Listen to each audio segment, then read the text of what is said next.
The clay prism sits behind glass in the Ashmolean Museum, small enough to be overlooked, quiet enough to be passed by, ordinary enough in shape that a visitor could drift past it without understanding what waits on its surface. It is roughly the size of a loaf of bread. Its four sides are covered in wedge-shaped marks pressed into soft clay nearly 4,000 years ago. The museum keeps it at a controlled temperature. The light is muted, indirect, careful. People move by, they glance, they continue. And yet this object catalog number WB62, discovered in the ruins of Larsa in southern Iraq and donated to the museum in 1923 by Herbert Weld Blundell, contains a statement that does not behave like decoration and does not read like ornament. It sits there with the stillness of administration, with the dryness of a ledger, with the tone of a document that assumes the reader already knows what world they are living in. It is written in Sumerian, the earliest known written language used by a civilization that flourished in Mesopotamia while Egypt's pyramids were still being built. The text is a king list, a chronology, a sequence of rulers, cities, dynasties. On first encounter, it appears to be standard historical material, the kind of thing states preserve when they want continuity, order, legitimacy. Names, successions, reign lengths, centers of power moving from one city to another. And then midway through that structure, between columns of names and durations, there appears a phrase that seems almost too calm for what it means. Then the flood swept over. It arrives without ceremony, no drama, no theological flourish, no elaborate warning, no attempt to persuade. The phrase is inserted into the list as if it belongs there in exactly the same way a new dynasty belongs there, or a transfer of capital belongs there. Then the text continues. Different kings, different cities, different dynasties. But the structure remains the same. The formula returns. Kingship descends from heaven. It establishes itself in a city. Kings rule in succession. The seat of rule moves again. The list does not present itself as myth.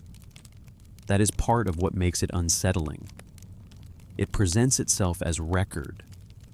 If you are listening from somewhere quiet tonight, perhaps from a dark room, perhaps from a city far from southern Iraq, perhaps while the day has already ended where you are, notice how strange that is. Notice how strange it is that a text so dry, so administrative, so unadorned, would place a flood between two stretches of orderly political chronology, and then move on as though civilization did not begin again from nothing but resumed, as though restoration was immediate, as though social structure, kingship, institutions, all of it returned at once, following something like a remembered pattern. That is the question that begins here. Not merely whether there was a flood. Flood traditions exist across cultures. Floods occur in history. Water destroys. Rivers overflow. Catastrophe is not difficult to believe. But what this text suggests is stranger than destruction. It suggests continuity after destruction. It suggests that civilization was not slowly rediscovered by survivors learning again from bare necessity. It suggests that kingship itself, the whole apparatus of organized life, simply resumed. That what existed before the flood and what existed after the flood were not unrelated worlds, but phases in a pattern. A break, yes, but a break inside repetition. A catastrophe, yes, but a catastrophe followed by restoration, according to forms that were already known. And if that is what the Sumerians thought they were documenting, then the implications widen very quickly. Because now the question is no longer only historical. It becomes civilizational. What did they think history was? Did they think human life moves in a straight line, from primitive to advanced, from beginning toward permanent accumulation? Or did they think it cycles, rises, falls, returns, reappears? Did they think civilization begins once or more than once? The prism does not answer in commentary. It does not theorize. It simply records. But what it records forces the question into the open. The opening section of the king list gives 8 kings who ruled before the flood. Their cities are named. Their reign lengths are given. The format is standard. The numbers are not. Alulim rules in Eridu for 28,800 years. Alalgar rules for 36,000 years. Enmenlu-Ana rules for 43,200 years. Across 8 kings, the total stretches to 241,200 years of kingship before the flood. And immediately, scholarship becomes uneasy. The usual explanations appear quickly: symbolic numbers, mythic time, semi-divine rulers, alternative reckoning systems, perhaps months instead of years, perhaps dynasties compressed into single names, perhaps numerology rather than history. The assumptions move in the same direction. These figures cannot be literal because humans do not live that long. Therefore, the text must be doing something other than documenting actual chronology. That conclusion may be reasonable, but what is often passed over too quickly is the manner of the numbers themselves. They are not given vaguely. They are precise. They are mathematically structured. They are not very long. They are 28,800. They are 36,000. They are exact within the base 60 system the Sumerians used. The precision does not feel poetic. It feels calculated. That matters. Because calculation implies a different kind of intention than ornament. If the goal were merely grandeur, simpler figures would do. 1,000 ages, endless years, time beyond memory. But the list does not say that. It uses specific values related to the same mathematical habits the Sumerians used elsewhere, including in astronomy, where long cycles mattered and precision mattered. And once that possibility enters the room, the whole pre-flood section begins to feel less like decorative impossibility and more like something structured according to rules we may not fully understand. What if the numbers are not random exaggerations? What if they are calibrated? What if the text is preserving durations meaningful on scales larger than ordinary human memory? What if the Sumerians were not using these figures to make the past feel grand, but to document a past they believed belonged to another order of time? After the flood, the reign lengths shrink. They do not instantly become normal. They taper. Hundreds of years, then less, then eventually durations that begin to resemble historical plausibility. That taper is itself unusual.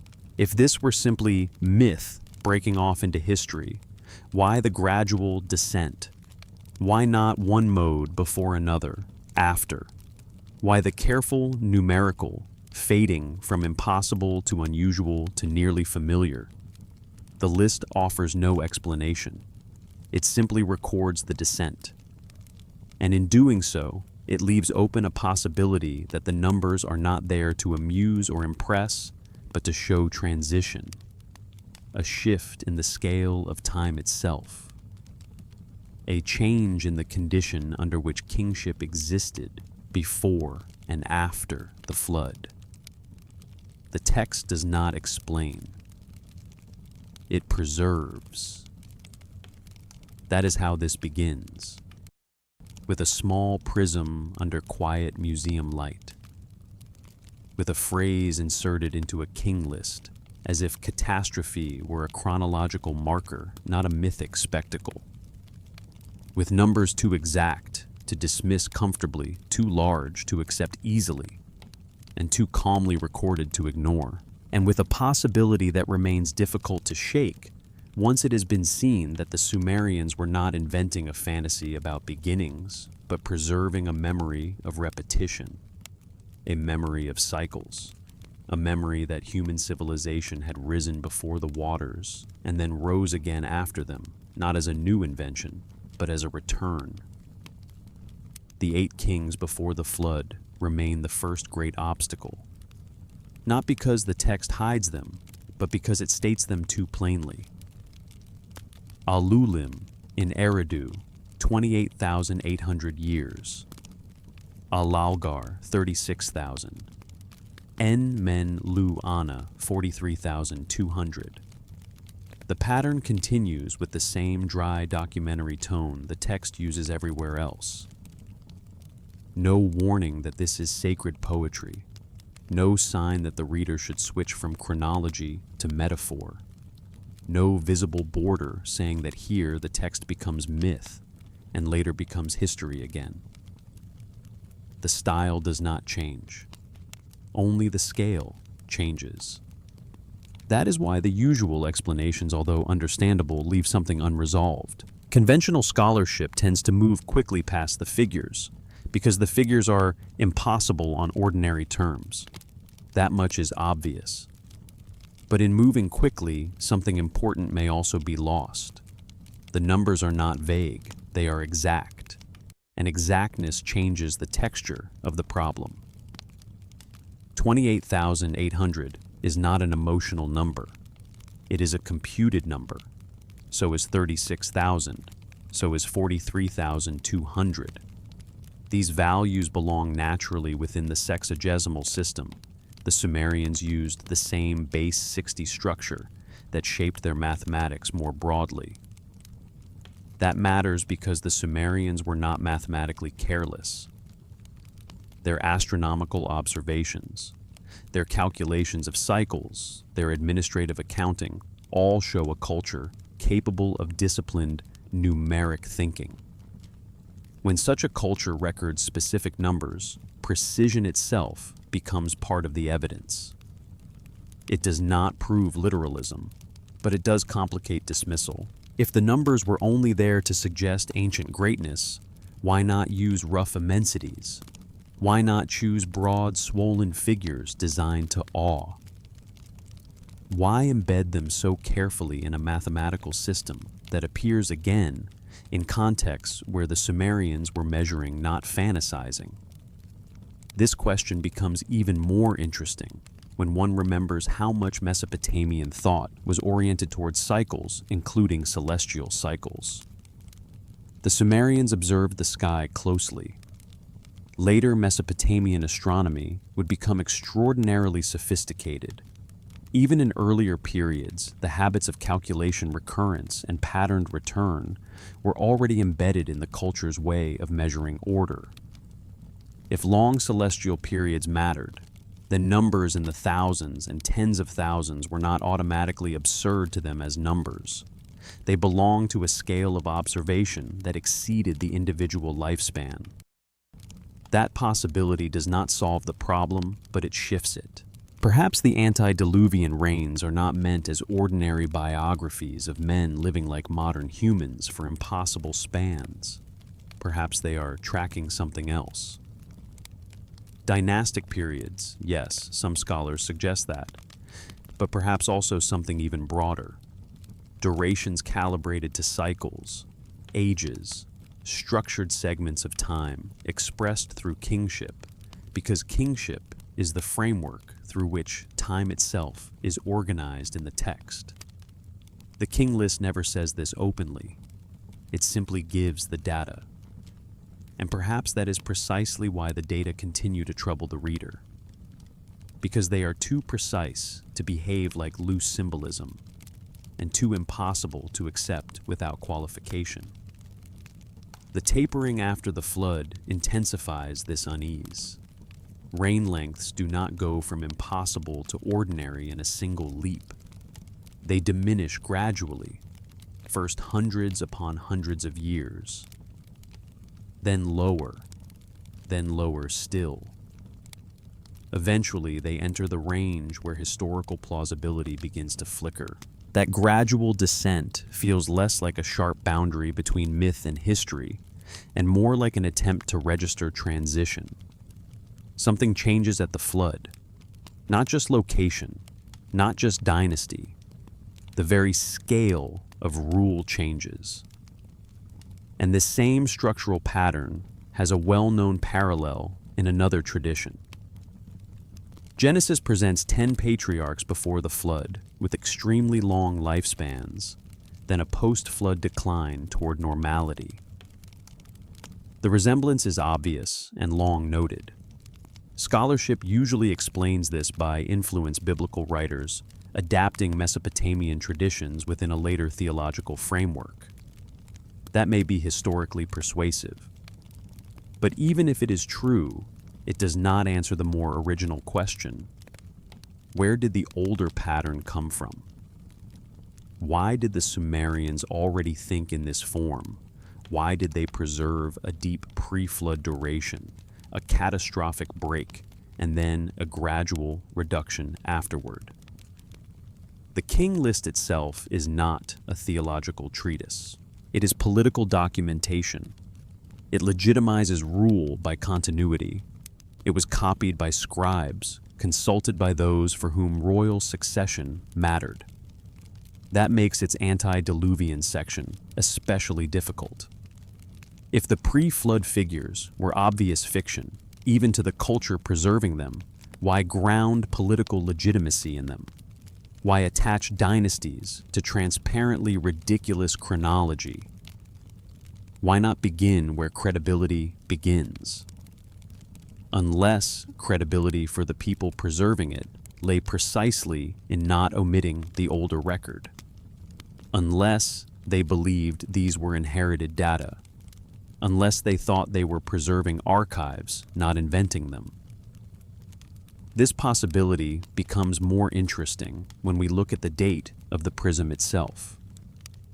The surviving prism was inscribed around 1800 BCE, but it clearly draws on earlier sources. The cities it names in the pre-flood section were ancient, even by then. The formulas belong to older scribal habits. The whole text feels compiled, gathered, transmitted. It has the tone of a later scribe, organizing much older material into a durable form. And the cities named before the flood were real places. Eridu, Bad Tabira, Larak, Sippar, Shuruppak. Archaeology confirms them. Eridu especially matters. Mesopotamians themselves considered it the oldest city, the place where kingship first descended from heaven. Excavations reveal deep levels of occupation and early sacred structures. The city was not imaginary. It belonged to the far horizon of remembered antiquity, yes, but it belonged there as an actual place. That creates a peculiar tension. The list anchors its most impossible chronology in real ancient cities. It does not invent some cloud world beyond geography. It locates the pre-flood age in places that existed, places with sacred continuity, places later Mesopotamians could point to and say, here. Here was the beginning. Here kingship first came down. Why do that if the entire section is only a mythic preface? Why not separate the symbolic age from the historical landscape? Instead, the text roots the strange chronology in real geography and presents it in the same documentary style used for later rulers, whose existence the culture certainly took seriously. Again and again, the possibility returns. Perhaps the scribes believed they were maintaining old records. Perhaps they did not think they were composing imaginative prehistory at all. Perhaps the antediluvian section was preserved because it was received, not made. Something older had been handed down. Something tied to ancient centers. Something measured in ways later readers might preserve without fully sharing the scale it claimed. That would explain the tone. It would explain the absence of embarrassment. It would explain why the text never signals a shift into fantasy. The scribe is not saying, "Listen now to the sacred tale of the age before history." He is saying, in effect, in Eridu, Alulim became king. He ruled 28,800 years. The style is everything. It is so flat that it becomes eerie. And because it is eerie, the question keeps returning. Not whether the figures can be accepted without difficulty, but whether the people who preserved them thought they were preserving something factual on its own terms, something inherited from a horizon older than ordinary memory, something perhaps linked to cycles they believed extended far beyond the human life they themselves knew. If so, then the flood in the king list is not the beginning of history. It is a marker within a larger chronology, a division inside an already existing pattern, and that possibility leads directly toward the phrase itself, the three-word notation that divides before from after, and does so with such economy that it seems to assume the event needed no explanation at all. The phrase is brief enough to be overlooked. That may be part of its power. 3 Sumerian words, commonly translated "then the flood swept over." No preface, no flourish, no explanation. No attempt to tell the reader why the flood matters, or what sort of flood it was, or who caused it, or how the survivors endured it. The phrase is simply placed inside the king list as a chronological boundary. Before it, the pre-flood kings. After it, a new beginning of kingship. The flood functions not as a dramatic scene, but as a dividing line and a record. That restraint is important. The Sumerians had no difficulty elaborating myth when they wished to elaborate it. Other texts do exactly that. But the king list does not. Here the flood is treated as already known. The notation assumes the reader needs no clarification. The event belongs to shared understanding. The phrase serves the way a civilization uses a universally recognized rupture. Before the war, after the collapse, before the exile, after the fire. The event itself need not be narrated because its place in memory is already secure. And yet the word used is not vague. It does not mean heavy rain or ordinary inundation. It refers to catastrophe, to overwhelming flood, to a deluge that sweeps over. The verb suggests total coverage overpowering force, not seasonal flooding, of the kind Mesopotamians knew intimately. This is not irrigation trouble, not annual river swelling. It is something larger in the language, something age-dividing. The question then is how that notation relates to the fuller flood traditions preserved elsewhere. One fragmentary tablet from the Penn Museum, often called the Eridu Genesis, contains a damaged Sumerian flood account. The text is incomplete, painfully so, but what survives is revealing. Humanity is created. Cities are established. Kingship descends from heaven. Population grows. The gods deliberate. Enlil decides on flood. Enki warns a righteous figure, Ziusudra, who is both king and priest. Instructions are given, a boat is built, the flood comes. Ziusudra survives and receives a form of divine reward. Even in its damaged state, the text's tone remains strikingly procedural. Deliberation, decision, warning, compliance, survival. There is less theatricality than one might expect. Compared with later retellings, the atmosphere feels administrative, almost report-like, as though the theological frame exists, but the habit of record-keeping remains strong enough to keep the language from dissolving into spectacle. The Akkadian Atrahasis epic expands the flood story more fully and introduces a pattern that matters for everything that follows. The flood is not the first catastrophe. Before it come plague, drought, famine. Again and again humanity is reduced, and again humanity survives, usually because Enki intervenes. The gods are frustrated. Humanity is noisy, excessive, destabilizing. Enlil seeks a final solution. Enki subverts finality. The flood is thus not merely disaster. It is the climax of repeated crisis management. That pattern matters because it suggests the flood is not isolated. Catastrophe has precedent. Intervention has precedent. Survival has precedent. And if that is true, then the flood tradition may already be framed within a more cyclical understanding of human history than a single beginning and end narrative would allow. Archaeology complicates this in its own way.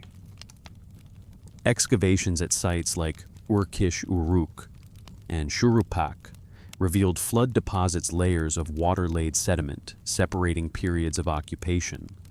That is real. Woolley's famous clay layer at Ur was once heralded as evidence of the biblical flood, though later work showed it was localized and not universal. Other cities show flood deposits at different dates. Shurupak, around 2900 BCE, Kish, around 3200 BCE. Ur, at another horizon. Real floods, yes. Not one single synchronized event across all Mesopotamia. So what do the texts remember? One localized flood, several conflated over time. A cultural memory of repeated catastrophe condensed into one age-dividing deluge. Or something older still, something no longer easily visible archaeologically. That question opens wider when we remember that the Persian Gulf region itself was once dry land during the last glacial maximum. Later rising waters submerged vast areas. If ancient occupation existed there, it now lies buried under water and silt. Some have wondered whether the flood tradition preserves a remote memory of such inundation. That raises other problems of continuity, of course. How would memory survive so long? How would institutions carry it across millennia? The answer, if there is one, may lie in institutions themselves. Temples, archives, sacred sites continually rebuilt. If memory is not merely oral, but institutional, preserved through places, rituals, copied records, and repeated formulas, then astonishing durability becomes less impossible.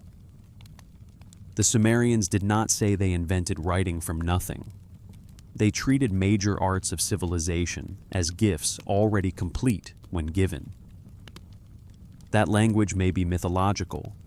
It may also preserve an awareness that foundational systems were inherited rather than newly developed inside the horizon of living memory.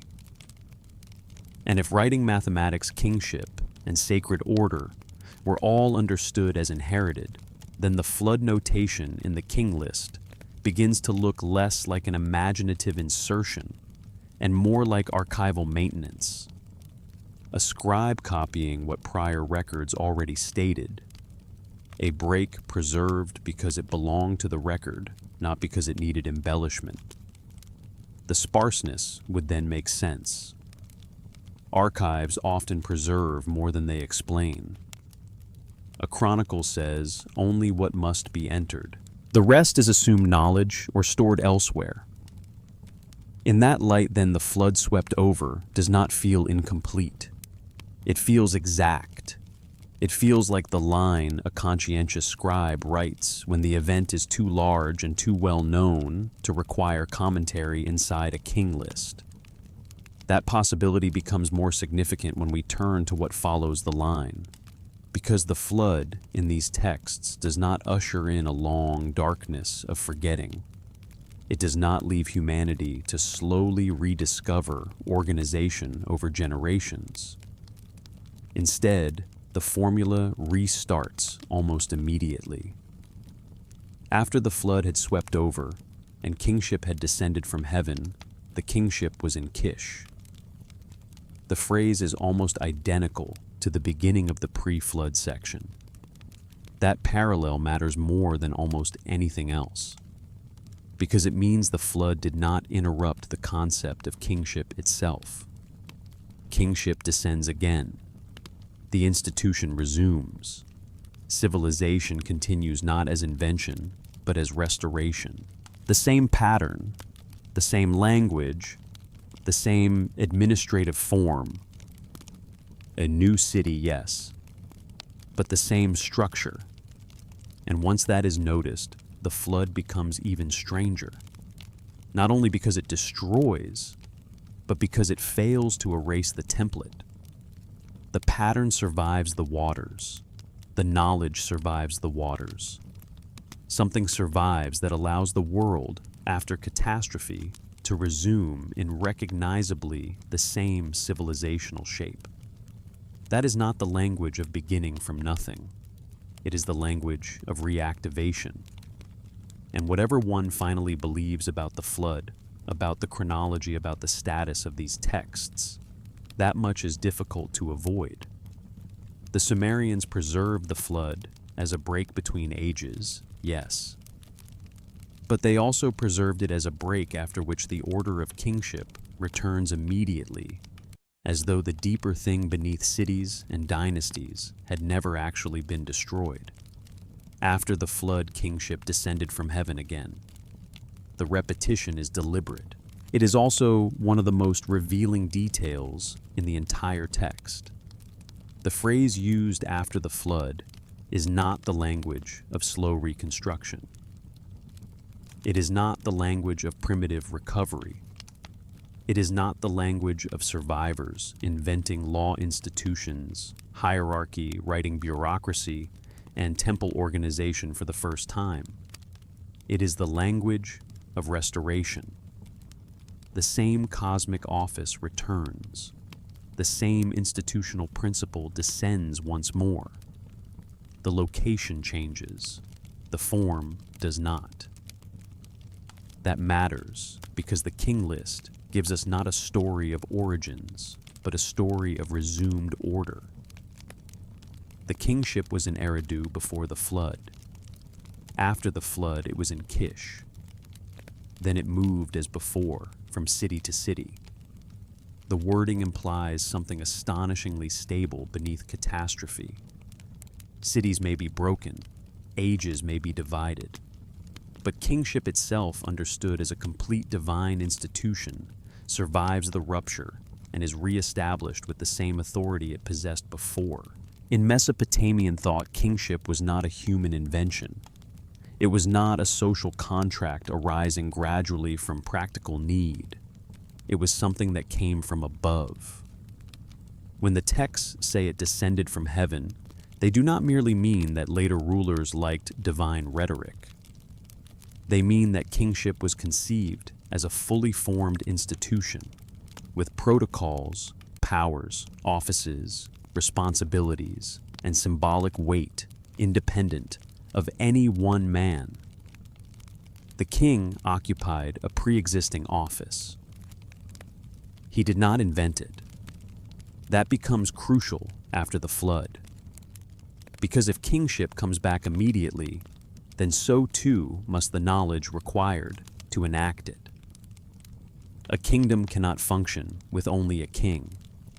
It needs administration, priesthood, record-keeping, resource distribution, legal procedure, labor organization, temple structure, all the apparatus that turns a title into a civilization. and the king list gives no indication that these things had to be slowly rediscovered. It simply resumes the record. This is where the conventional historical reading becomes strained. From a modern perspective, complex civilization takes time. Writing systems do not spring fully formed from catastrophe survivors. Bureaucracies are not improvised in a generation. Monumental architecture requires expertise, labor coordination, logistics precedent. States do not simply reappear without templates. And yet the Mesopotamian tradition presents exactly that, not invention, but restoration from pattern. One can, of course, interpret descended from heaven as pure ideology, royal rhetoric, a theological gloss over ordinary historical development. But that interpretation raises its own difficulty. The king list was not a casual poem. It functioned inside political culture as a chronicle copied over centuries, consulted for legitimacy, used in claims of succession and continuity. If the whole framework were understood as ornamental fiction, would it have held the same administrative weight, perhaps? But perhaps not. There is another possibility. The scribes may have believed what they were preserving. They may have believed that civilization before the flood had been fully developed, that it possessed institutions and patterns which somehow were carried through catastrophe and reinstated afterward. Not learned from the beginning, but restored from preserved knowledge. This would explain something archaeology sometimes makes difficult to ignore: the apparent early sophistication of Mesopotamian urban centers. Kish appears already urbanized early in its visible history. Uruk emerges at scale. Monumental architecture, administrative complexity, and specialized labor do not look like the first hesitant experiments of a species discovering organization from zero. They look like structured, civilizational expression. The White Temple at Uruk, elevated on its great platform, did not arise from improvisation. Its construction required mass labor, long planning, logistical continuity, and an already functioning social structure capable of mobilizing and sustaining such effort. In such cases, archaeology can say gradual development occurred elsewhere or earlier, and often that is reasonable. But the king list offers a different conceptual model. Civilization appears where kingship descends, because kingship brings the entire institutional pattern with it. In that model, the city does not slowly become civilized. It receives civilization. This is where the Sumerian concept of the me begins to matter. The me, where the fundamental principles, decrees, powers, or patterns governing all civilized life. Kingship was one of them, but only one among many. Others included priesthood law, craft music writing judgment, sexual order, social roles, war peace, and all the other forms by which society became ordered rather than chaotic. The MEE were not invented by cities. Cities instantiated them. Whoever possessed or embodied the me possessed civilization in working form. So, when kingship descends again after the flood, one can read that not as a single crown falling from the sky, but as the restoration of a complete pattern set. The office returns along with the civilizational principles that make the office operable. The flood breaks continuity of place, perhaps, but not continuity of form. That possibility becomes stronger if we imagine preserved archives, priestly continuity, or survivors who maintain technical and ritual knowledge. The traditions themselves repeatedly emphasize that survival is not only physical. The flood hero receives instructions. The boat is built according to exact dimensions. Animals and provisions are preserved. Sacrifice after the flood is performed correctly. These are not the gestures of a man beginning from ignorance, They are the actions of someone carrying knowledge through catastrophe. Knowledge survival may be the entire key. Without preserved knowledge, catastrophe leaves only fragments. With preserved knowledge, catastrophe becomes interruption rather than erasure. The king list seems to assume interruption. This is why the post-flood section is so significant. It does not narrate a long darkness. It does not begin with scattered tribes. It begins with kingship in Kish, then with a dynasty, then with further dynasties. The chronicle grows more detailed, not less. That continuity of record suggests that in the Sumerian view, institutional life after catastrophe resumed inside an already known frame. One can push back, of course. Perhaps the list was compiled much later and simply projected full institutions backward. That is possible. Yet even that projection tells us something. It tells us what the compilers believed civilization was not an invention made by trial and error after disaster, but a pattern restored according to precedent. That belief matters whether or not every detail in the chronology is historically exact, because it reveals a worldview. And that worldview is profoundly nonlinear. Humanity does not progress from simple to complex once and for all. Rather, ordered life can be broken and then resumed. The templates outlast the destruction. The me remain. The patterns remain. Kingship descends again. That phrase repeated before and after the flood may be the deepest clue the text provides. It suggests that civilization is portable at the level of form. The city changes, the office does not. The age changes, the pattern does not. The catastrophe breaks one manifestation. Another emerges under the same governing design. And if that is so, then the flood is not only a past event, it becomes precedent. A demonstration that civilizational order can pass through ruin and reappear, which raises a darker possibility the text itself does not avoid. If restoration happened once, it could happen again.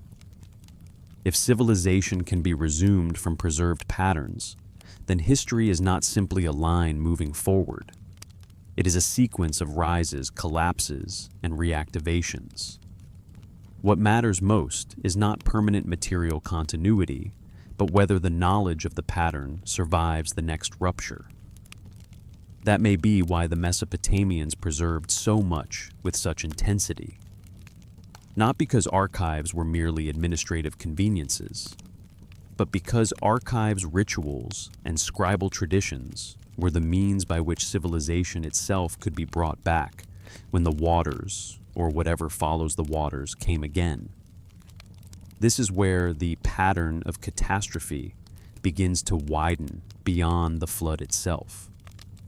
Because in the Atrahasis epic, the flood is not the first intervention. That detail matters more than it first appears to. Humanity is created to relieve the gods of labor.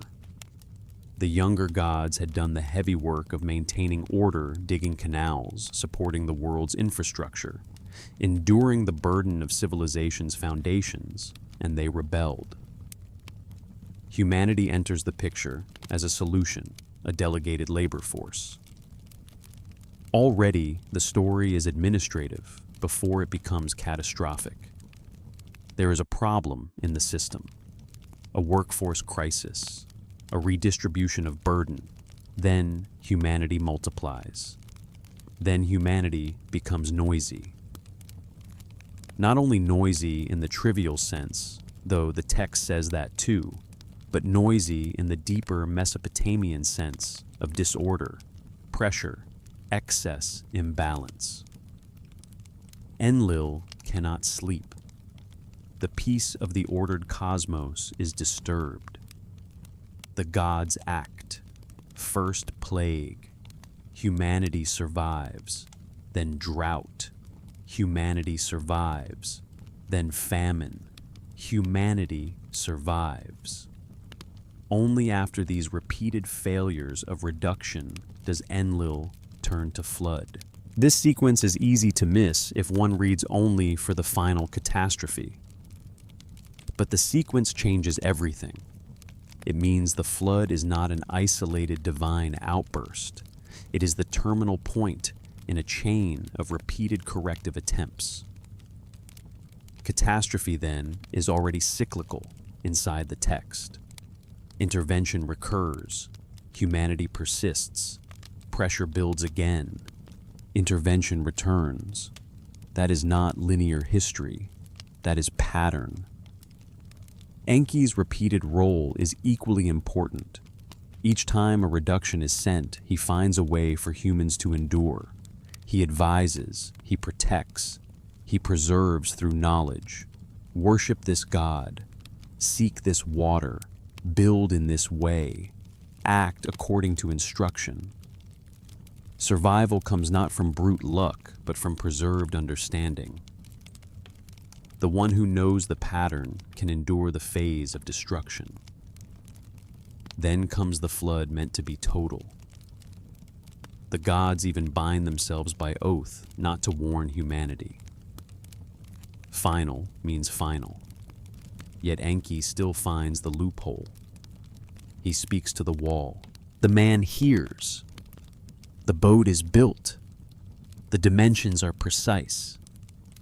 The ceiling is precise. The provisions are precise. This is not vague salvation. It is technical survival. And what follows is just as revealing as the flood itself. The gods do not achieve finality. Humanity survives again. The flood was meant to terminate the problem. Instead, it produces another compromise. Human lifespan will be shortened. Fertility will be limited. Mortality will become a stronger regulating force. But humanity continues. The order continues. The tension remains unresolved, only managed differently. That is a cycle, not a conclusion. One can almost feel the text thinking in terms of recurrence. Problems return because life returns. Excess returns because continuity returns. Catastrophe does not end the process, only redirects it. The flood is not a final end. It is one phase in a larger oscillation between flourishing excess breakdown preservation and resumed order. This is why the flood hero matters so much. Atrahasis Ziusudra Utnapishtim. Different names, same structural function. The survivor is not merely the fortunate man who lives when others die. He is the bearer of continuity. He carries technical knowledge across rupture. He is the bridge between ages. He makes restoration possible. That bridge is the real center of the story. Because without preserved knowledge, the catastrophe would truly reset history. But the texts do not imagine reset. They imagine transfer. The boat itself becomes an archive. Not an archive of tablets, at least not explicitly, though one can imagine that possibility, but certainly an archive of life skills, animals, continuity offerings, procedure. The survivor does not step into a blank world with nothing but memory of fear. He steps into a damaged world carrying enough of the old pattern to begin the new phase. That is why the king list can resume so quickly, because within this worldview the patterns are never completely lost. The flood traditions also preserve something else, the sense that catastrophe is not shocking in principle, only in scale. The gods do not debate whether intervention should ever occur. They debate which intervention and how total it must be. The system expects crisis. The question is how crisis will be managed, and whether the preserving wisdom of Enki will remain available within it. This expectation of recurrence aligns beautifully, or perhaps disturbingly, with the larger Mesopotamian obsession with cycles. Astronomical cycles, agricultural cycles, lunar cycles, ritual cycles, dynastic cycles, divine descent and return. The atrahasis structure belongs in that same mental world. It is not an anomaly. It is another expression of the conviction that reality moves through phases, not only through a straight line. And if that is true, then the flood narrative begins to feel less like a singular mythic event and more like the archetype of civilizational crisis itself. Not one disaster among others, but the model by which later crises are understood. Too much growth, too much noise. Balance fails, catastrophe comes. Knowledge preserves a remnant. Restoration begins. Then the pattern gradually builds towards strain again. One wonders then whether the Sumerians thought the flood had happened once, or whether they thought it represented the kind of thing that happens when cycles reach a breaking point. The texts never fully say, but they do not treat catastrophe as alien to the structure of reality. Quite the opposite. Catastrophe is built into the relationship between divine order and human proliferation. The possibility of dissolution is always present. That possibility may explain the extraordinary seriousness with which Mesopotamian institutions approached preservation. If the world can break, then archives matter. Ritual matters, exact wording matters, mathematical continuity matters. It becomes possible to imagine scribes, priests, and scholars not merely as record keepers of the present, but as custodians for after the next rupture. This may sound too grand, too modern, too suspiciously apocalyptic, but the texts themselves keep leaning in that direction. Again and again, survival depends on those who know. Again and again, continuity depends on technical details being maintained. Again and again, catastrophe does not erase everything, because not everything is left to perish with the cities. The flood then becomes both a memory and a template. A memory of what happened, a template for what happens. This is why the post-flood world in these traditions is not born innocent. It is born instructed. It knows something. It carries something. It does not stand at the first dawn of civilization. It stands after a rupture with patterns already in hand. And if the patterns were already in hand after one catastrophe, then the idea that civilization itself might be cyclical begins to feel less speculative. The structure is already there in the texts. The flood is not absolute beginning or absolute end. It is one great turn in a wheel whose motion the Sumerians may have believed they were preserving and writing. If catastrophe repeats, then knowledge becomes the central question. Not only whether knowledge exists, but where it resides, how it moves, how it survives, and whether it can be restored after rupture. This is where the Mesopotamian concept of the me becomes indispensable. The word resists easy translation. Divine decrees, powers, ordinances, foundational attributes. None of these are wrong and none are enough. The me are something like the operating principles of civilization, the patterns that make ordered life possible at every level. They include kingship, priesthood, craft, music, judgment, law, sexuality, authority, truth, battle, peace, ritual, office, practical skill, social role, even emotional and cultural states. Together they form not a single idea, but a complete matrix of civilization. This is what matters. The me are not invented by humans. They pre-exist human institutions. Civilization does not create them.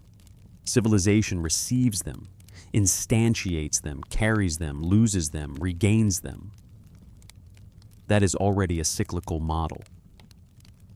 The myth of Inanna and Enki expresses this with unusual clarity. Inanna visits Eridu, the oldest city seat of Enki, keeper of wisdom, and the me. There is a feast. There is beer. Enki, in his generosity or intoxication, or perhaps in some deeper inevitability disguised as accident, gives Inanna the me. She loads them onto a boat. She carries them away to Uruk. When Enki realizes what has happened, he sends attempts to retrieve them. Those attempts fail. Inanna arrives in Uruk and establishes the me there. Read politically, the story explains Uruk's rise over Eridu. Read structurally, it says something even more profound. Civilization is transferable. Its patterns are portable. The me move. The principles that make a city into a center of order can be carried not physically like bricks, but formally like an encoded system. And they do not disappear when transferred.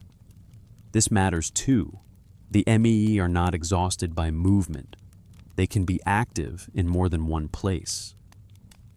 What matters is access, possession, enactment, custody.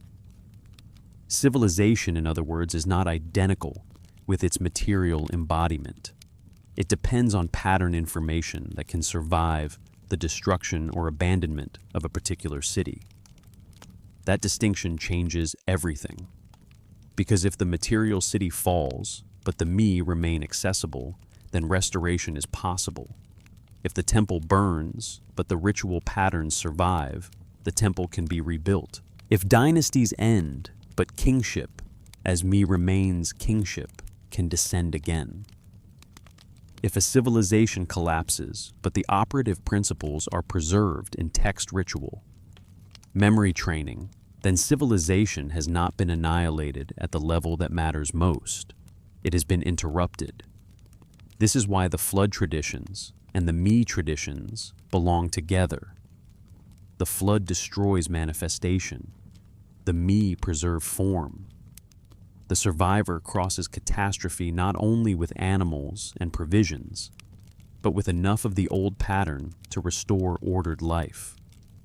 The king list's immediate post-flood resumption of kingship only makes sense in a world where civilization is stored in something deeper than buildings. Mesopotamian temple archives begin to look very different when seen in that light.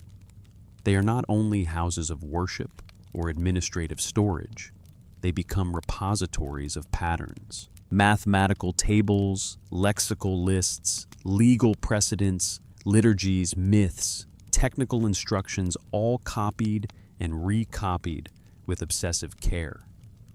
One can dismiss this as traditionalism. One can also see it as insurance. Insurance against forgetting. Insurance against collapse. Insurance against the next phase of the cycle.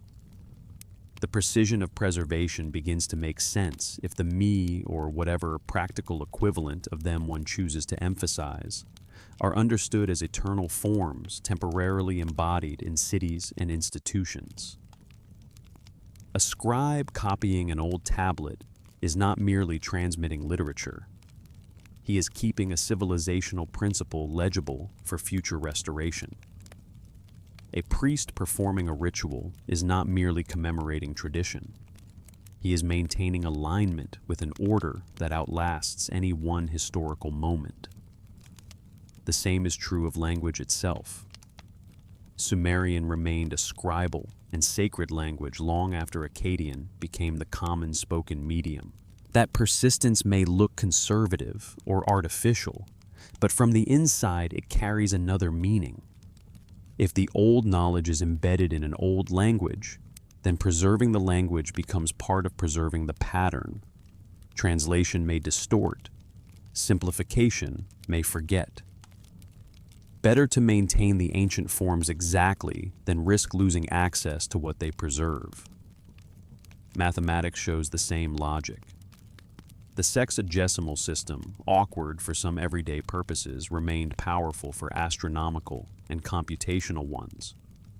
Once more, preservation seems to exceed convenience. The system is kept because it is bound up with the patterns themselves. It works at scales that matter beyond immediate utility. All of this produces a striking picture of civilization, not as a one-time invention that gradually accumulates from ignorance toward permanence, but as a set of eternal or near-eternal patterns that can be manifested, lost, preserved, transferred, and manifested again. That is why the me never truly die. Only cities do. Only empires do. Only particular arrangements do. The patterns wait. This may also explain Mesopotamian attitudes toward innovation. They certainly developed, refined, and improved many things, but innovation is often framed less as creating the unprecedented, and more as uncovering, receiving, restoring, or more fully instantiating what already exists in principle. The eternal pattern is deeper than its current expression. To discover something new is often to rediscover or reveal what was latent. That attitude is perfectly consistent with cyclical civilization. If history repeats in structure, then what matters most is not novelty for its own sake, but fidelity to the underlying forms that allow order to return after each dissolution. The flood hero preserves life. The temple preserves the patterns of life. The scribe preserves the language of those patterns. The priest preserves their enactment. The king preserves their political embodiment. And all of that together means that catastrophe, though terrible, need not erase everything. The me survive what the walls do not. Perhaps that is the calm confidence hidden beneath so much Mesopotamian literature. Not optimism exactly. They were too realistic for optimism of that kind. But confidence that restoration is possible, because the foundations of restoration are never wholly destroyed. If one city falls, another may receive the patterns. If one dynasty ends, kingship remains. If one age closes, another may begin under the same heavenly office. This is not abstract philosophy floating above history. It is woven into myths, chronicles, temple, economies, scribal education, and political theology. It is everywhere. And once again, the same conclusion approaches from another direction. The flood in the king list is not the erasure of civilization. It is the passage through which civilization, because its deepest patterns survive, can descend again. If the me are the patterns, then the stars may be the clock. That is not stated explicitly in any single line, the way a modern theory would state itself. But the cumulative evidence from Mesopotamian astronomy makes the possibility difficult to ignore. The people who preserved these flood traditions and king lists were also people who watched the heavens with extraordinary patience. They tracked planets, lunar cycles, eclipses, risings and settings of stars, seasonal intervals, and long-term celestial regularities with a seriousness that far exceeded casual curiosity. The Mul-Apen tradition, compiled in first millennium copies from older materials, shows this clearly. Lists of stars, dates of heliacal risings, lengths of daylight, intercalation rules, planetary intervals, technical tables. This is not the sky as decoration. This is the sky as system. And once the sky is understood as system, the possibility emerges that terrestrial life may also be system. The Mesopotamians tracked the visible planets with great care, Venus especially. Its cycle was known in striking detail. Lunar eclipses were not random terrors, but patterned events connected through recurring periods such as the Saros. the heavens return to themselves. Not immediately, not simply, but measurably. Recurrence is built into the sky. That matters because Mesopotamian thought did not sharply separate heaven and earth into unrelated domains. Celestial events and terrestrial events belong to a single integrated order.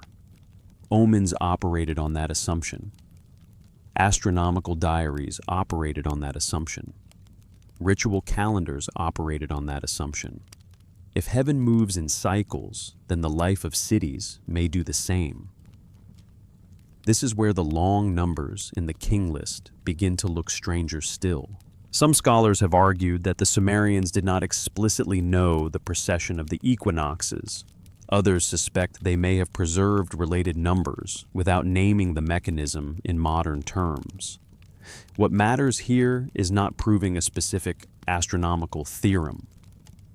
What matters is recognizing that Mesopotamian culture was capable of thinking in long cycles and capable of preserving numerical structures meaningful far beyond one generation.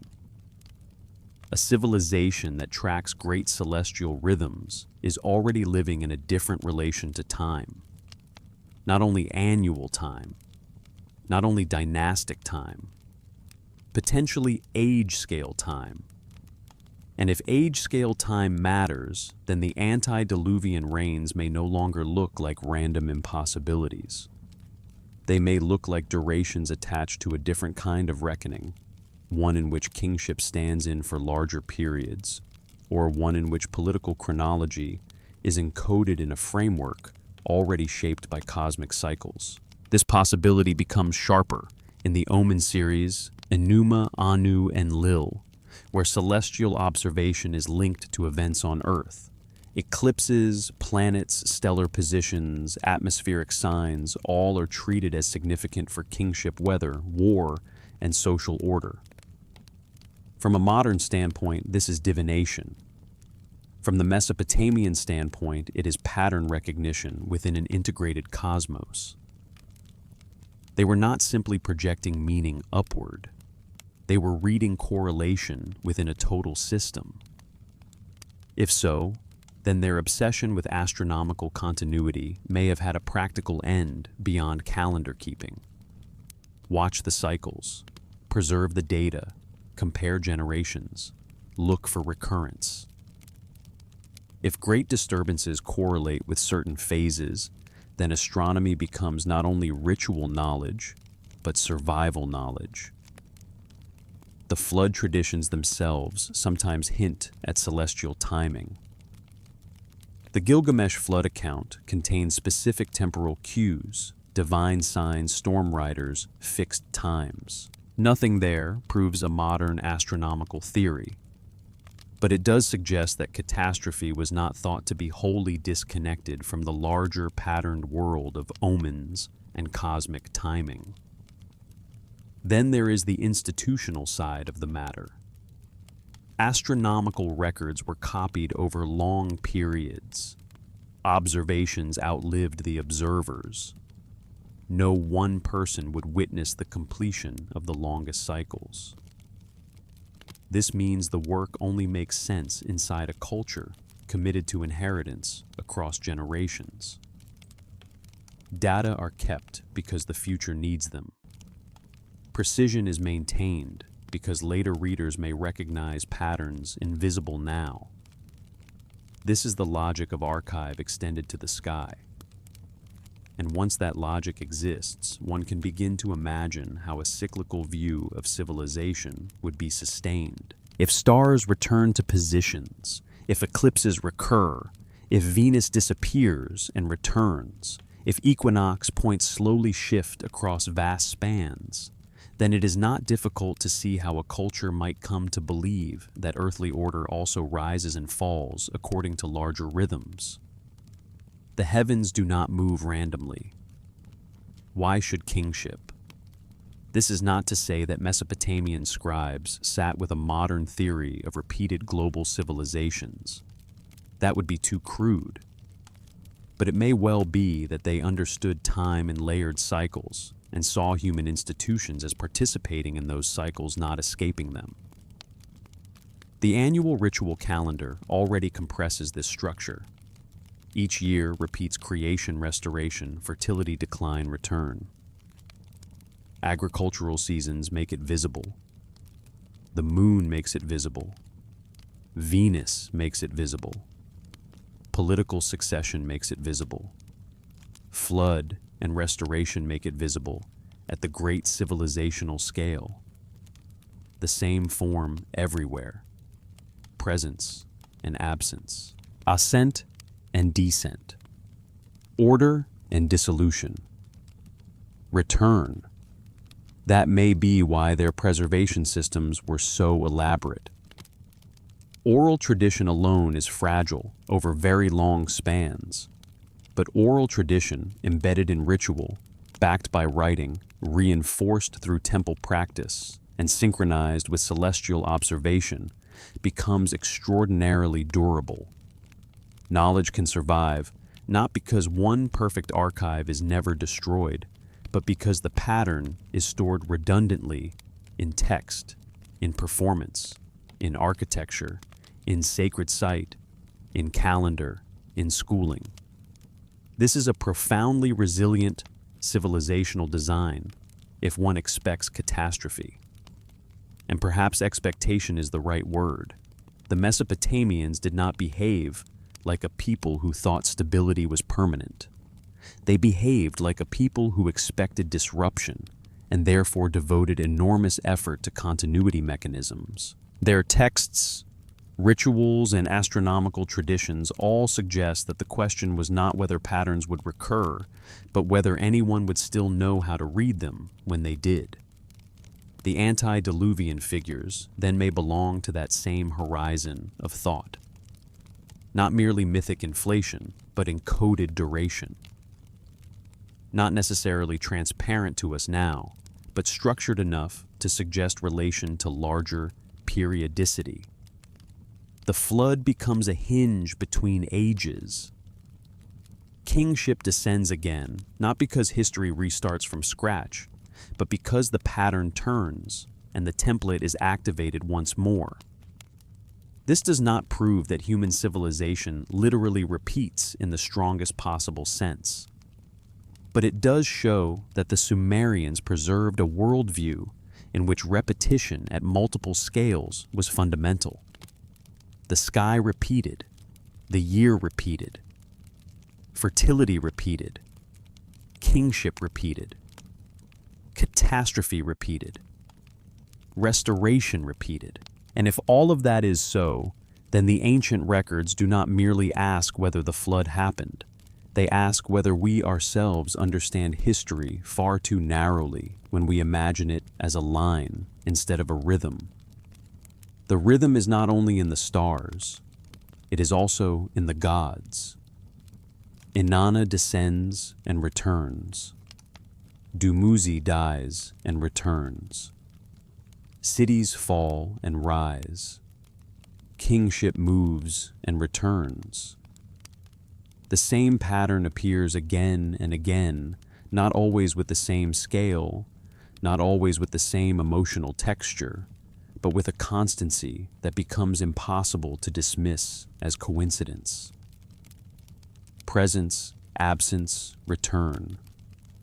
Order, disruption, restoration. Life descent, emergence. Take Dumuzi. Modern readers often reduce him too quickly to vegetation myth. The dying and rising shepherd, the barren summer, the restored fertility of autumn. There is truth in that, but the pattern is deeper than simple crop allegory. Dumuzi is not merely grain. He is shepherd royal figure associated with order, generative life continuity. His descent into the underworld is not an indistinct fading. It is structured. It is juridical. It is scheduled. 6 months below, 6 months above, alternating with his sister, Gestinana. That precision matters. The myth is not saying only that life dies. It is saying life is absent and returns according to pattern division.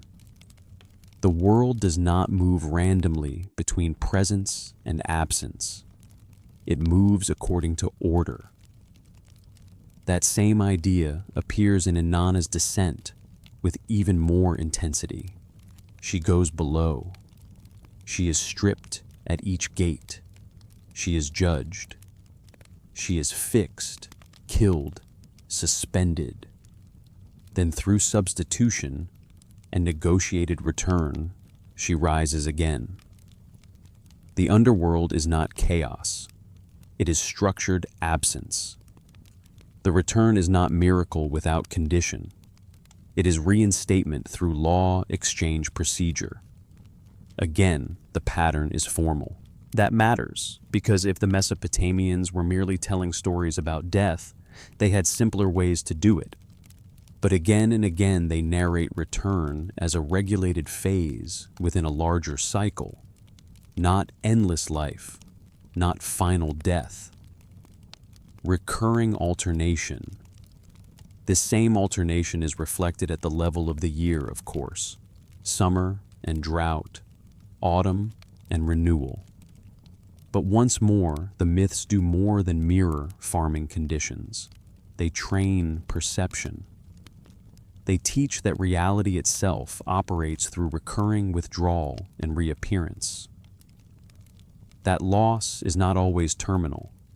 That descent is not necessarily final. That absence may be part of structure rather than accident. And if that is true for God's seasons and underworld passages, why would it not be true for cities and civilizations? The city laments answer in their own way. These texts mourn destroyed urban centers. Nippur, Ur, Uruk, Eridu, Sumer itself, not as if destruction were inconceivable, but as if it belonged to a known pattern requiring proper response. The city is glorious. Then it is judged or abandoned. Then storm, invasion, fire collapse. The gods depart. The walls are breached. Ritual ceases. Mourning follows. Petition follows. Restoration is hoped for and often envisioned explicitly. These laments are not only emotional literature, they are procedural memory. They describe what a city is when ordered correctly. They describe what happens when that order collapses. They encode the forms that must be restored. In that sense, they are almost manuals of reassembly disguised as grief. They preserve temple arrangements, divine associations, sacred hierarchy, political identity. A city destroyed materially can still survive textually as a pattern awaiting reactivation. This is perfectly consistent with the logic of the ME. The city is not identical with its current bricks. The city is its instantiated form. Destroy the form and mourning is necessary. But if the pattern survives, restoration remains possible. Archaeology confirms the recurrence. Nippur is built, damaged, rebuilt, damaged, again, rebuilt again. Ur declines and rises. Babylon falls and rises. Across centuries, across regimes, the same sacred sites are returned to the same temples, rebuilt on ancient foundations, the same identities claimed again. Mesopotamian civilization does not behave like a people casually relocating after each catastrophe. It behaves like a people returning to charge nodes in a patterned world. That return is itself a kind of resurrection. Not metaphorically only, structurally. The city comes back because the pattern was never wholly lost. So when Dumuzi returns, and when Inanna returns, and when kingship descends again, and when a ruined city is restored upon old foundations, these are not disconnected motifs. They are all expressions of one civilizational intuition.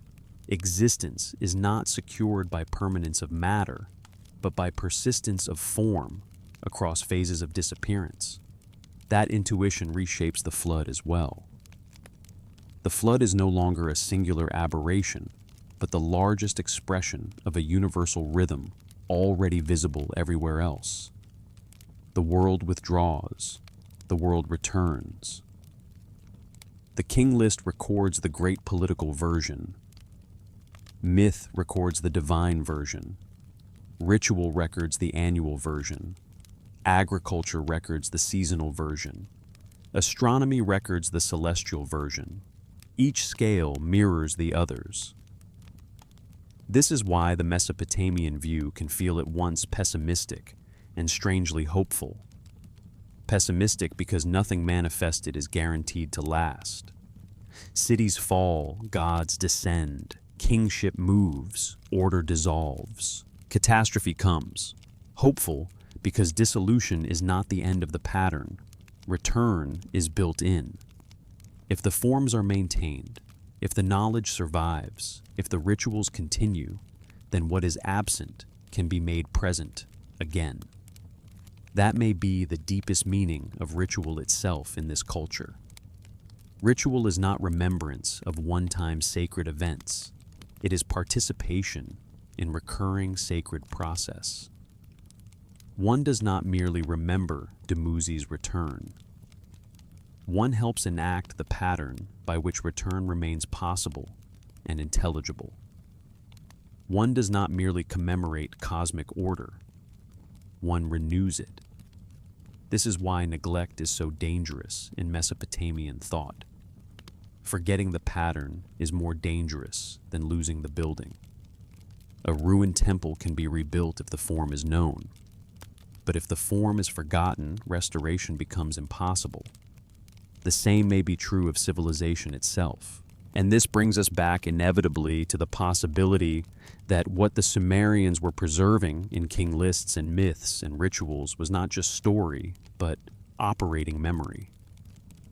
A memory that human life does not simply advance, but passes through recurring phases of height and collapse, and that the task of culture is to preserve the forms that allow reemergence. Dumuzi does not stay below forever. Inanna does not stay below forever. Cities do not stay below forever. Kingship does not stay below forever. The flood does not end the pattern. It forces the pattern to turn. The city laments deserve to be lingered over because they show with unusual clarity what a cyclical civilization sounds like when it is grieving. The lament for Nippur, like the laments for Ur-Sumer Uruk and Eridu, does not merely weep over destruction as a random cruelty. It follows a pattern: glory, order, proper worship, prosperity, then abandonment, storm, breach, ruin, divine withdrawal, desolation, then petition, then the hope, often the expectation of restoration. This structure matters because it tells us that destruction was not imagined as pure finality. The lament is not only elegy, it is transition work. It names what was. It mourns what is gone. And in mourning, it preserves the form of what must be restored. That may be why these texts feel so ritualized. Their repetitions are not literary excess. They are mnemonic fidelity. They are making sure the city remains describable, even when it is no longer standing. The gods' names, the temple arrangements, the proper functions, the sacred character of the place, these are all retained in language so that the city can remain present as pattern, even when absent as matter. That is exactly how a cyclical civilization would grieve. Not by saying only it is gone, but by saying this is what it was, this is how it must return. The fall of Ur, around 2000 BC, preserved in lamentation and confirmed in broad outline by history, becomes a model. The city is devastated. Political order collapses. The gods seem to have departed. Yet the lament never imagines that the sacred structure of reality has simply ended. Rather, it shifts into appeal. The destruction had to be passed through. The next question becomes when the gods will return, when rebuilding will resume, when the pattern will be active again. This is not naive optimism, it is patterned expectation. Nippur shows the same thing. Across thousands of years, the site endured repeated damage, rebuilding shifts of importance, restorations of temple structures, renewed sacred centrality. It did not survive because nothing happened to it. It survived because enough continuity remained at each rupture to make restoration meaningful. The site itself carried pattern memory. The texts carried it. The priesthood carried it. The temple economy carried it.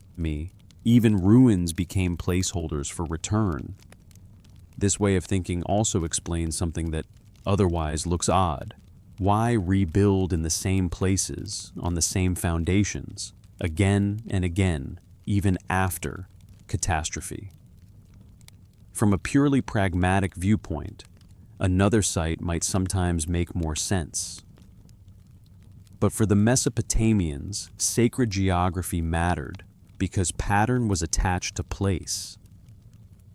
A temple was not merely a building, it was the current embodiment of an eternal relation between heaven and earth at a particular node.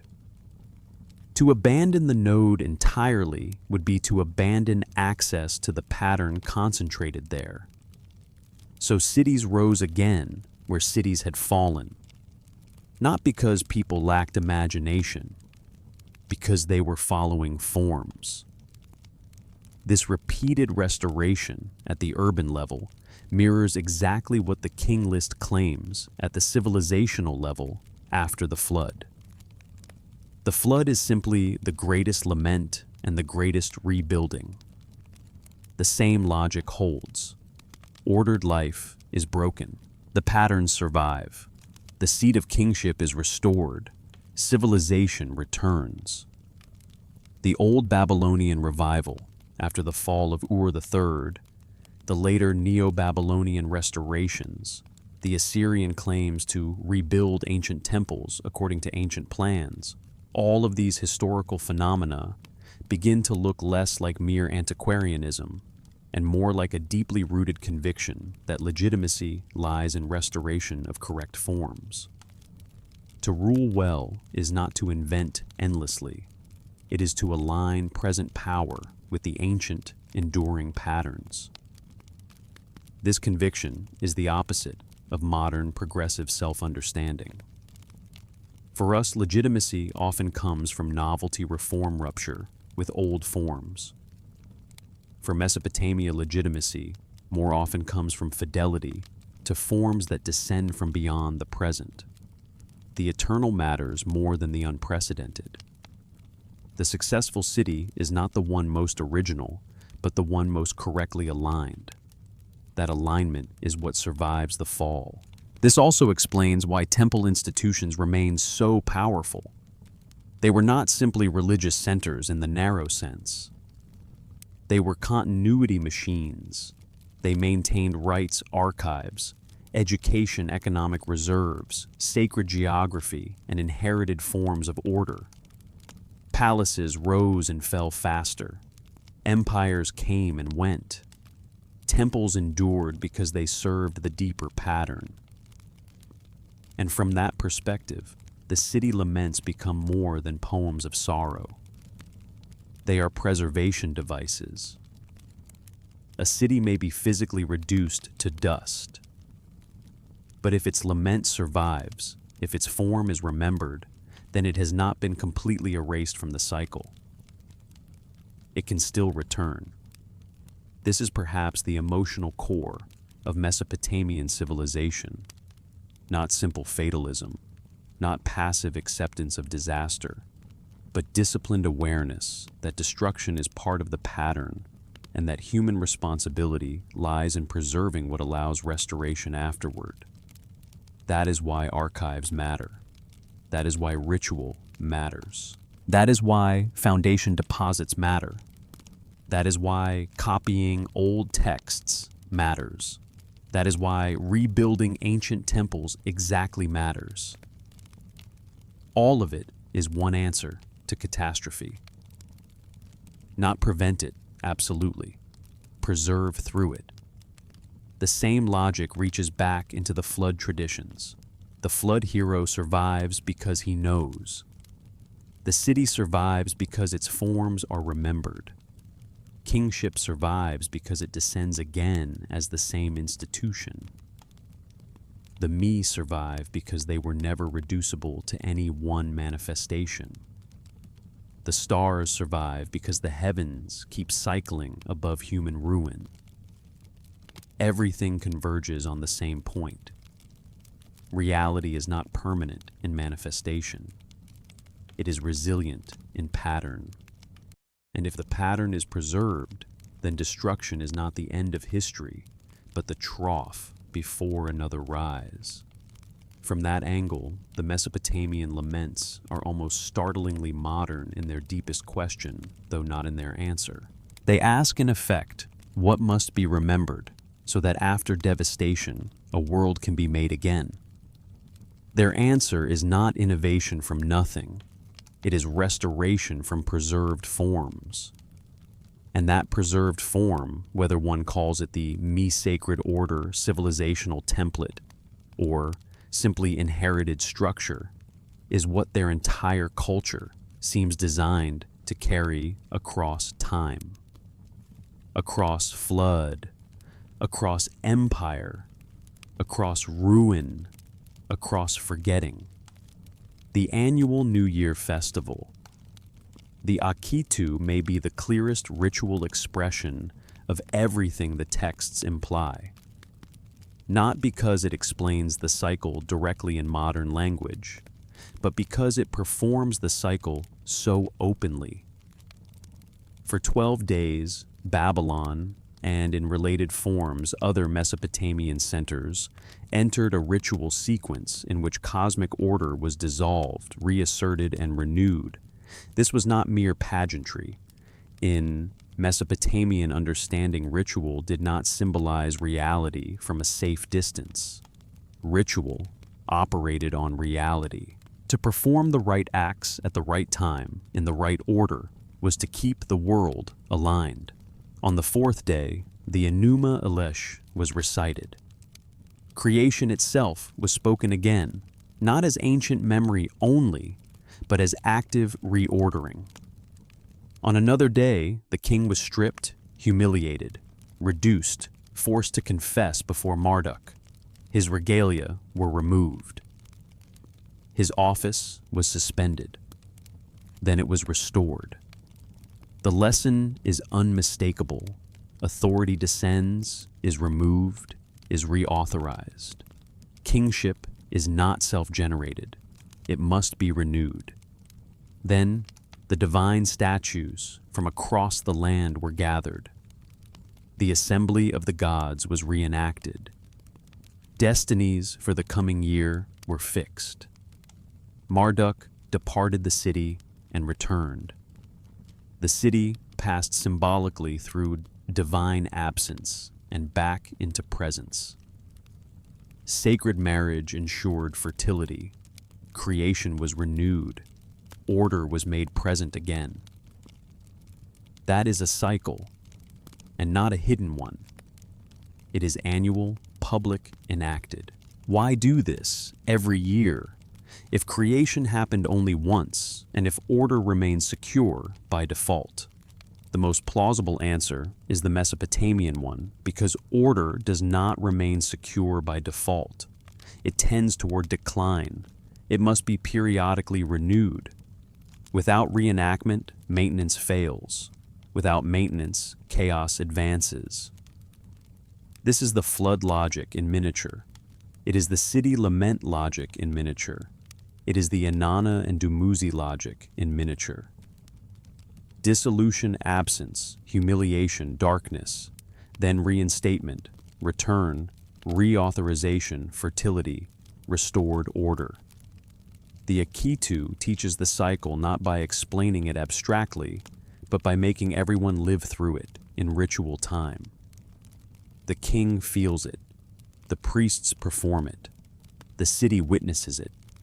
The cosmos is renewed by passing through the same pattern that governs gods, seasons, dynasties, and civilizations. That is why the festival can be read as more than religion narrowly understood. It is civilizational maintenance. It trains the community in what order is, how it is lost, how it is restored. It teaches that creation is not one finished act in the far past. It is an ongoing necessity. The world must be made again and again. And if that is the annual rhythm, then one can see how larger catastrophes might be understood not as unimaginable breaks, but as greater turns in the same underlying pattern. The flood is the Akitu at vast scale. The old world dissolves. Chaos returns. The right forms, if preserved, allow order to descend again. This reading also changes the status of myth. Myth becomes operational. The Enuma Elish is not simply a story about Marduk defeating Tiamat. It is a template for moving from chaos to order. The humiliation and restoration of the king is not only political symbolism, it is a practical lesson in the dependency and renewability of authority. The procession of divine images is not only festival beauty, it is the enacted assembly by which destinies are determined. From inside this system, ritual is never just remembrance. It is rehearsal. It is renewal. It is preservation of procedure for use now, and if necessary later, after greater ruptures. One begins to understand why such a civilization would invest so heavily in exact repetition. Why preserve old formulas, old languages, old routes of procession, old liturgical sequences, because if repetition maintains order, then carelessness is dangerous. Deviation risks disconnection from the pattern. This is not superstition in the dismissive sense. It is a different philosophy of continuity. Form matters because form carries effective relation to reality. Precision matters because restoration depends on doing things in ways that reactivate the correct structure. Again, the same theme. Not invention, but faithful re-instantiation. The Akitu also clarifies why the Mesopotamians did not necessarily see catastrophe and renewal as opposites. Renewal requires passing through controlled dissolution. The king must be stripped before he can be reauthorized. The god must depart before he can return in triumph. Chaos must be named and ritually confronted before order can be established for the new year. Without this passage, there is no proper renewal. That idea scales upward easily. A civilization may likewise require passage through dissolution, not because suffering is good in itself, but because order is not self-sustaining forever. It decays. It becomes unstable. It must either be renewed ritually and structurally, or else break more violently. The flood traditions may preserve precisely such a violent break at the civilizational scale. So when we ask whether human life repeats itself in Mesopotamian understanding, the answer begins to look less speculative and more obvious. Their entire ritual year says yes. Not in the crude sense that every detail repeats identically, but in the deeper sense that reality moves through recurring forms. The annual festival encodes the law of recurrence into public time. This would also explain why these people copied their texts with such determination. A ritual can preserve pattern communally. A tablet can preserve it across rupture. Together they create redundancy. If temples fall, texts may survive. If texts burn, ritual memory may remain. If kings die, the office returns. If cities burn, the sacred site remains. All of it points toward one priority: make restoration possible. And once again, the flood reappears from another angle. The flood is not an isolated curiosity inside the king list. It is the largest visible statement of a structure the culture was already living every year. Order falls. Order returns. The crucial question is always the same. What survives the fall that allows the return? The Mesopotamian answer, repeated with quiet insistence across myths, laments, king lists, rituals, and archives, is equally consistent. The pattern survives if it is preserved. And beneath all of this stands the Enuma Elish, not only as creation epic, but as the most concentrated statement of how the Mesopotamians thought order itself came into being, when on high heaven had not yet been named, when below the earth had not yet been called by name. Water mingled with water, undifferentiated, unbounded, primordial. Already the logic is cyclical rather than linear in the modern sense. Order is not the obvious original condition of reality. Chaos is. Or perhaps not chaos in the crude sense of mere disorder, but undifferentiated potential, unseparated waters, unstructured reality. Creation is the act of division, assignment, naming, positioning. Heaven and earth are separated. The gods receive stations. Celestial bodies receive courses. Humanity is made. Babylon is established. Order is built out of prior indeterminacy. That matters because what has been built can, in principle, be unbuilt. If creation is organization, then dissolution is possible. If the cosmos depends on maintained separation and assigned roles, then failure of that maintenance can mean return toward the primordial. The conflict between Marduk and Tiamat dramatizes this. Order does not emerge by gentle unfolding. It emerges through struggle, through the imposition of structure upon a more ancient, fluid power.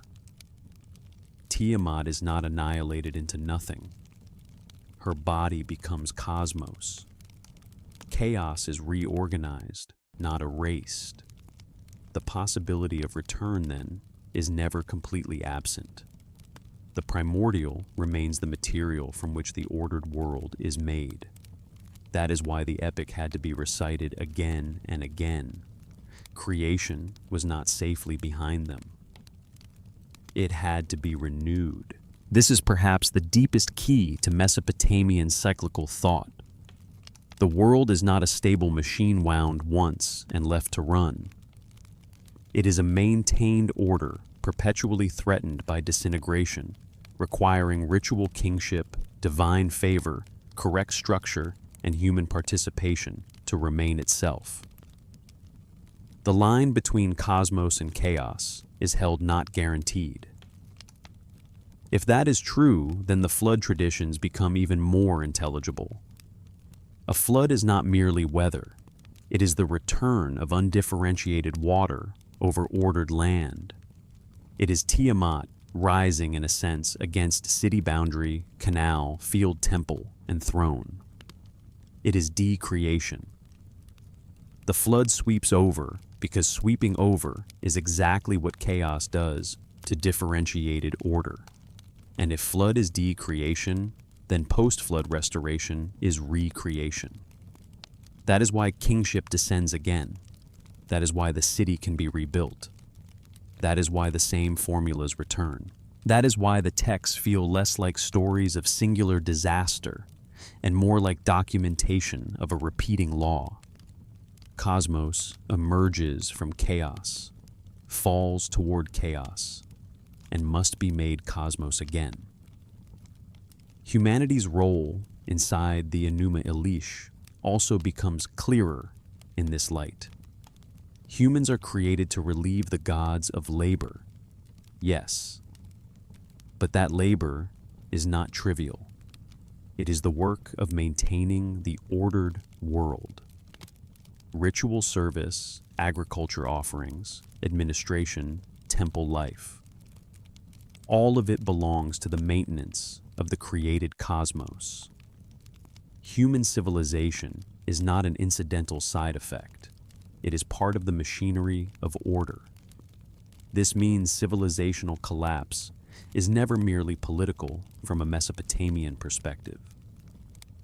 When cities fall, rituals cease, temples are defiled, calendars are interrupted, kingship lapses, and archives burn, cosmic maintenance is threatened.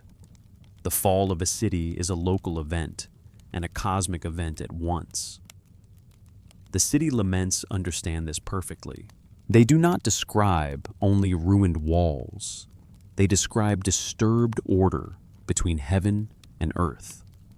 So once more, the pattern converges. The Enuma Elish shows order arising from watery undifferentiation. The flood traditions show ordered civilization swallowed again by water. The Akitu festival reenacts dissolution and recreation. The city laments preserve the forms needed after collapse. The king list marks kingship before and after the dividing waters.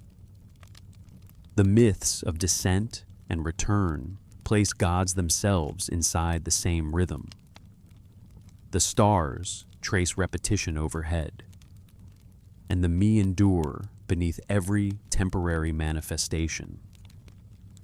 At some point, the cumulative pattern becomes too strong to ignore. Even if one chooses the most cautious reading, symbolic, theological, non-literal, the structure remains the same. Mesopotamian civilization thought in cycles. It preserved itself through cycles. It imagined catastrophe, not as impossible aberration, but as one phase in a patterned reality. And it devoted enormous energy to ensuring that when the phase of restoration came, the knowledge required would still exist. This is where the question becomes harder to dismiss. What if the Sumerians were not naive inventors of strange myths about impossible kings and magical floods? What if they were disciplined preservers of a worldview built on observed recurrence, astronomical, seasonal, dynastic, agricultural ritual, and perhaps civilizational, that does not force one to accept every number, literally? It does force one to take the pattern seriously. Because the pattern is not isolated, it is everywhere. And perhaps this is why the ancient texts have survived with such stubborn power. Not because they offer easy answers, but because they preserve a conception of history very different from our own. A conception in which survival does not mean permanent escape from collapse. It means learning how to preserve forms through collapse so that the world can be made again. The Mesopotamians did not imagine security as final. They imagined continuity as resilient. That is a different kind of wisdom. A darker one, perhaps, but perhaps also a more durable one. So the question remains where it began. What if they were right, not necessarily right in every literal detail, not necessarily right in ways that can be reduced to a modern diagram, but right about the pattern, right that civilization is not only progress, right that knowledge can be preserved through rupture, right that what appears lost may return if the forms are maintained. write that the deepest work of a culture is not only to build, but to remember how to build again. The clay prism behind museum glass says very little, and that little is enough to disturb everything around it. Kings before the flood. Then the flood swept over. Kings after the flood. Same formula, same office, same descent of kingship from heaven. The flood does not erase the pattern. It divides one phase from another. Other tablets widen the picture. Atrahasis shows repeated catastrophes, tachavis, and repeated survival through knowledge. The Eridu Genesis preserves a flood inside a documentary atmosphere. The astronomical compendia reveal a culture obsessed with recurrence proportion, return-long cycles that exceed a single human life. Inanna descends and returns. Dumuzi descends and returns. Cities are destroyed and rebuilt. The Akitu festival dissolves and recreates the cosmos each year. The Enuma Elish describes order as something imposed, maintained, and therefore vulnerable to reversal. Everywhere the same intuition returns. Life is patterned. Civilization is patterned. Catastrophe is patterned. Restoration is patterned. That does not prove a simple doctrine that human life repeats identically forever. The texts are subtler than that. Repetition for the Mesopotamians is not mechanical duplication. It is structural recurrence. The same forms returning in new instantiations, the same rhythms moving through different ages, the same descent and return again and again from annual ritual to civilizational memory. This is why the distinction between mythology and memory begins to feel less stable than modern categories prefer. The Sumerians may have encoded historical memory in mythic language and mythic truth in historical forms. The king list is record-like. The flood epics are narrative. The laments are ritual grief. The astronomical texts are technical. Yet all of them speak into one another. Together they form not one genre, but one worldview. A worldview in which what matters most is not whether this exact king lived exactly this many years in the way a modern historian would calculate it, but whether the pattern preserved in the record was real. And the pattern, at least in their understanding, was very real. That may be why they preserved it with such tenacity. 3,000 years of copying tablets, maintaining old languages, rebuilding sacred sites, reciting old epics, training scribes in archaic systems, archiving astronomical observations across generations, performing rituals that enacted dissolution and return. This is not casual tradition. It is civilizational seriousness. It is the labor of people who think what they are preserving may be needed far beyond themselves. If they were wrong, then what they left behind is still extraordinary. A body of myth, ritual mathematics, and political memory of almost unmatched coherence. If they were right, then what they left behind is more than literature. It is an archive for renewal. That is the uncomfortable edge of all this. The tablets do not demand belief. They are quieter than that. They sit in museums. They wait in catalogs. They survive in broken lines and reconstructed columns and copied texts. They say only what they say. But what they say taken together is not small. It is that human civilization may not be a singular ascent. It may be something older, stranger, more fragile, and more recurrent. Something that rises, something that falls, something that comes back by means of preserved form.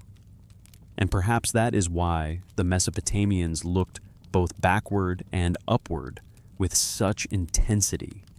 Backward, because the old patterns were already known. Upward, because the heavens taught recurrence. Between archive and sky, between ruin and ritual, they maintained a worldview in which endings were rarely final, and beginnings were often returns. We do not know finally whether they were correct in the strongest sense. We do know they believed these patterns deeply enough to organize civilization around them. That alone matters. Because beliefs of that depth shape what a civilization preserves, and what it preserves shapes what future ages are able to recover. The prism remains behind glass. The wedge marks remain legible. The flood remains in the middle of the list, not at the end. That detail may say as much as anything. The flood is not the conclusion of the record. It is an interruption inside the record. After it, the list goes on. Kingship descends again.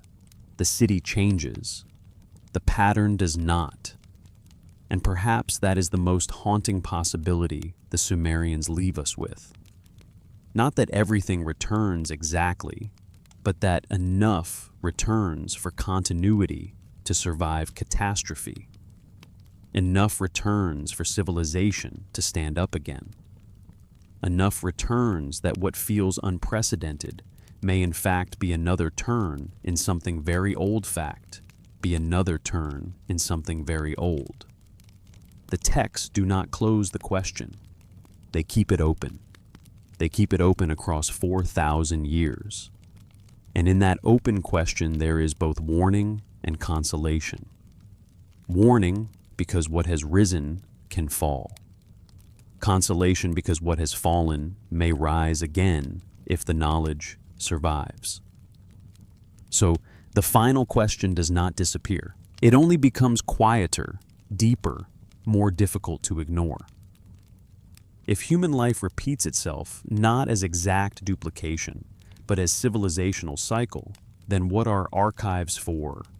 What are rituals for? What are old languages, copied tablets, preserved numbers, foundation deposits, sacred sites, and recited epics for? The Mesopotamian answer seems clear. They are for carrying pattern through rupture. They are for ensuring that when the waters come, whatever form the waters take, the world is not left with nothing. They are for restoration. They are for return. They are for the next descent of kingship. And so the mystery remains where the clay left it, patient, quiet, unresolved, and still very much alive. Not whether the Sumerians imagined cycles, they did. Not whether they preserved them, they did. But whether what they preserved was only symbolic wisdom, or whether it was also the oldest surviving documentation of a truth about civilization that we have forgotten, and that they somehow remembered.